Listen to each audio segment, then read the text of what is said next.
Today on Edelbrock Garage, our goal is to start breaking down the Fairlane. We're removing the front trim, grille, and pulling the engine and trans. We'll hear from some of the Edelbrock Garage team and find out their ideas for this build.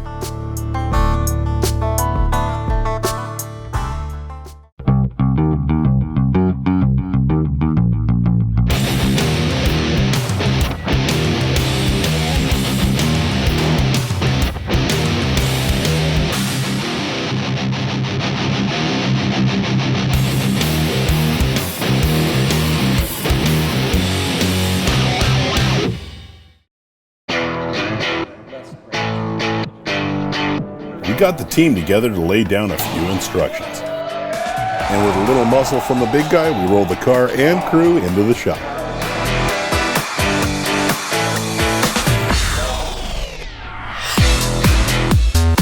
After a project christening beer and some shop talk, it was time to get down to business, set the racks, and begin the Project Fairlane teardown.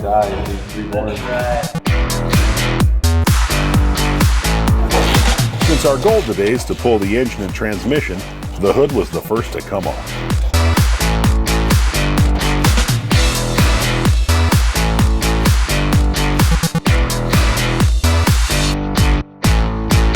Once the hood was off, we turned our attention to draining the oil while the other guys removed the battery and started on removing the grille.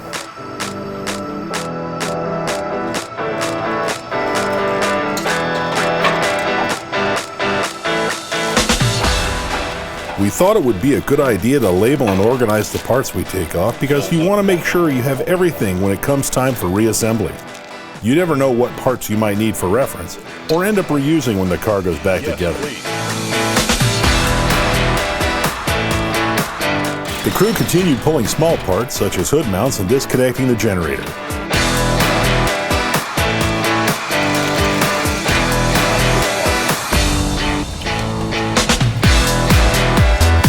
Nice tooling. We can reuse that.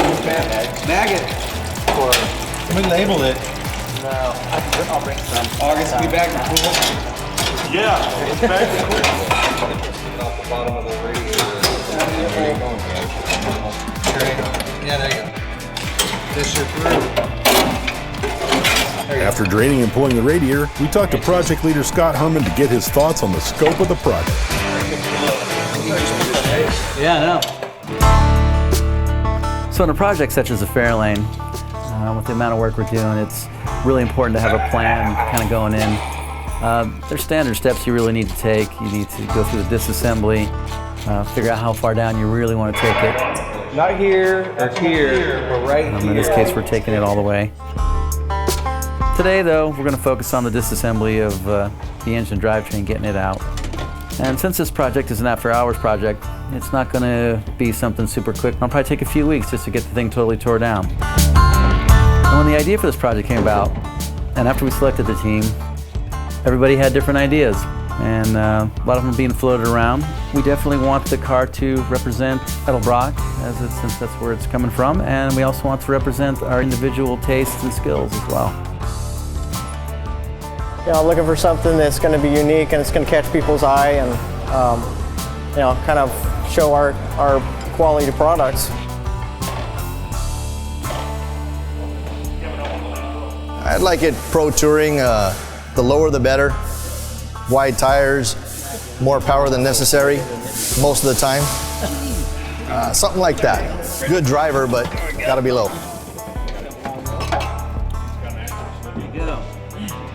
Almost like we knew what we were doing.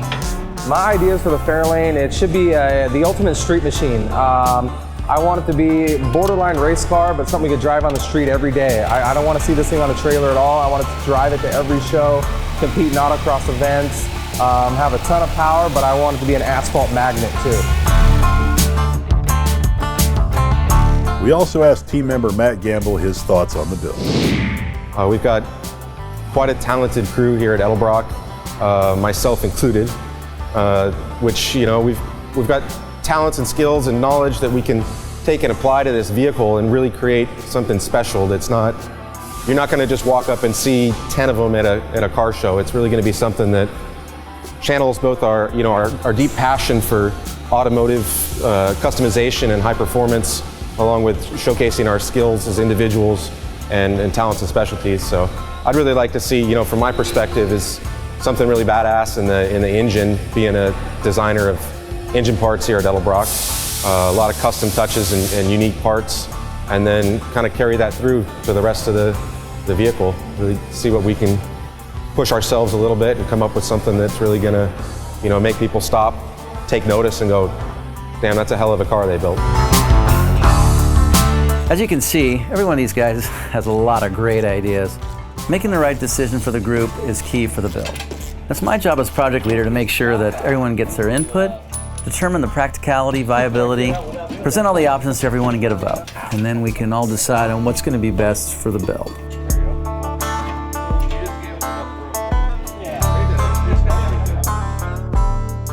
I don't think that light is helping. It's blinding. It's like tough shit, man. That's the price of stardom. There we go. Look at that. Now that's what I call a useful tool.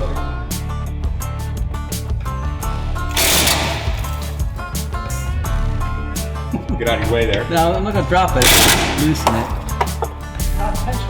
Not intentionally, yeah. What am I doing, Jack?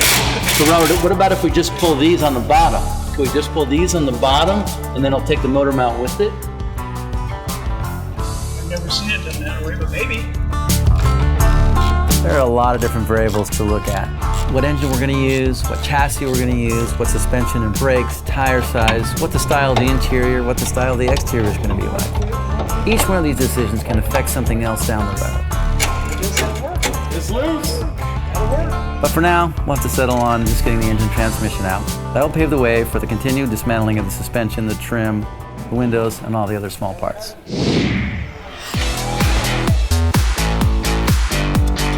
I'm not putting the car together.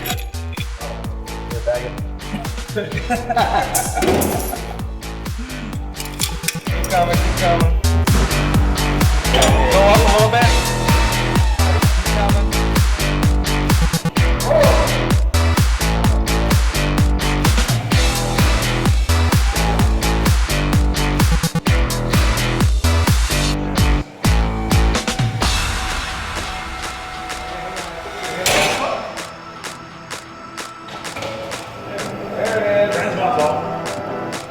Let's go up. Go up a little bit, yes. Yep.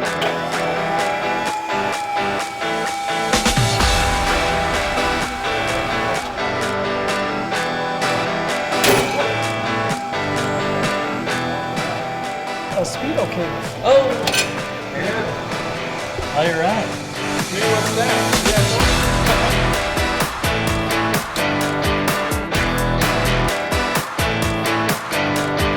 Clear? Clear?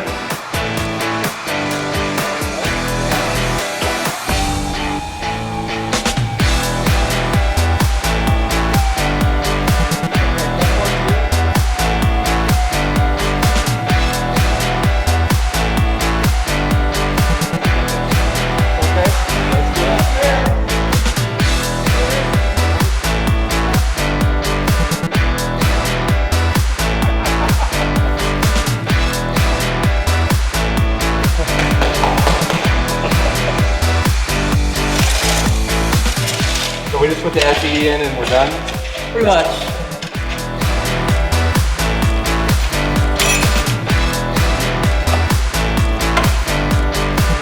See if I'm still holding. Good job. Thanks for watching this episode of Edelbrock Garage. Catch the latest on the Fairlane build by visiting the Edelblog and following us on social media.